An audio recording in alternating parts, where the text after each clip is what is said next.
How's it going, guys and gals? This is part 3 of my engine rebuild, and we have left off with just needing to split the cases. So here I am, just loosening and removing all the bolts from the lower and the upper crankcase.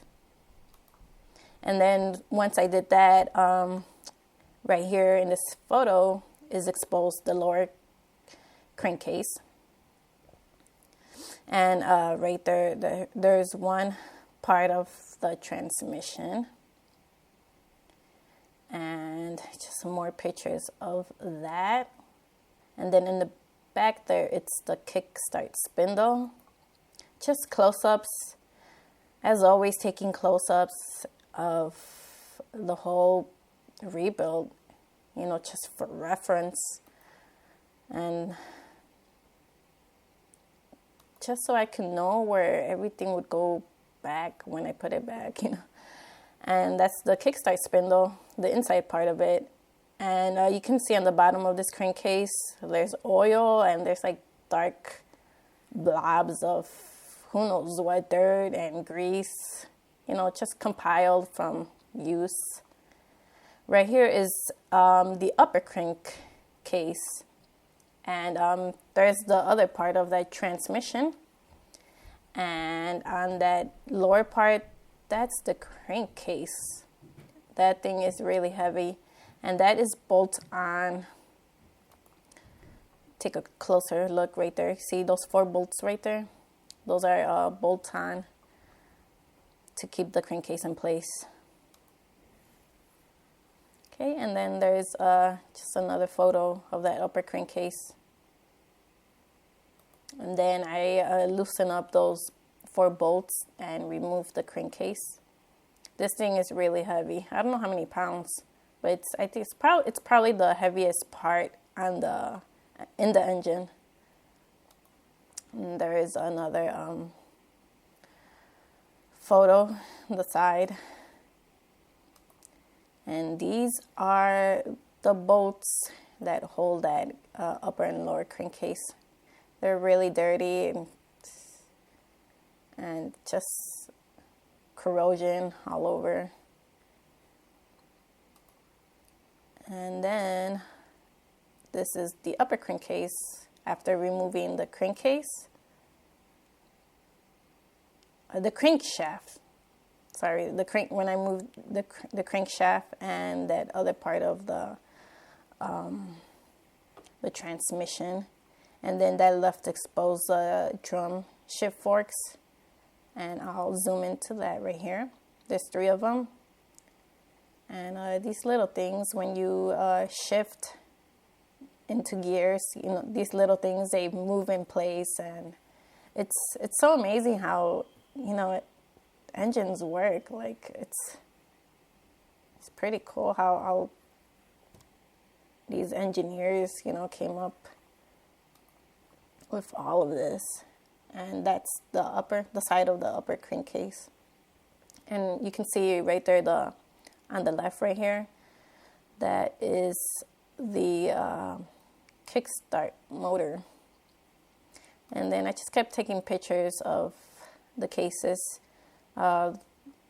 There's little like pins and that you have to take note of when you put this back, because every little part is so important. It's important to, when I put this back, to have everything in place so the engine can function. And then I removed those shift drum forks, and they were held on by those little 3 pins. I think 2 pins for each fork. And right here is that electric kickstart motor. And here is the bottom of the crankcase. And that's a close-up of the kickstart spindle from the inside. And I have a story about this. that I'll be talking about later on in this rebuild series. That's the bottom, the outer part of the bottom of the crankcase, and you can see how dirty it is. It's the other side of that. It's just a lot of grease, a lot of grime, and just dirty. It's a close-up of that, and more close-up of how dirty these crank cases were.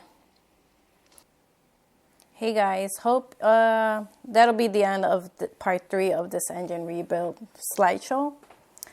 And this was a short one. The next one, it'll be cleaning up the cases and wet sanding them and getting them nice and clean. So stay tuned. And I have some things to say. This past week, I went to the motorcycle show. I went on Saturday and Sunday.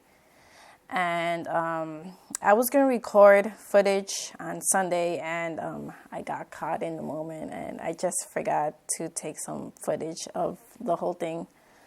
So, unfortunately, I don't have any video of that or any videos that'll be put on my channel of that. So, that sucks.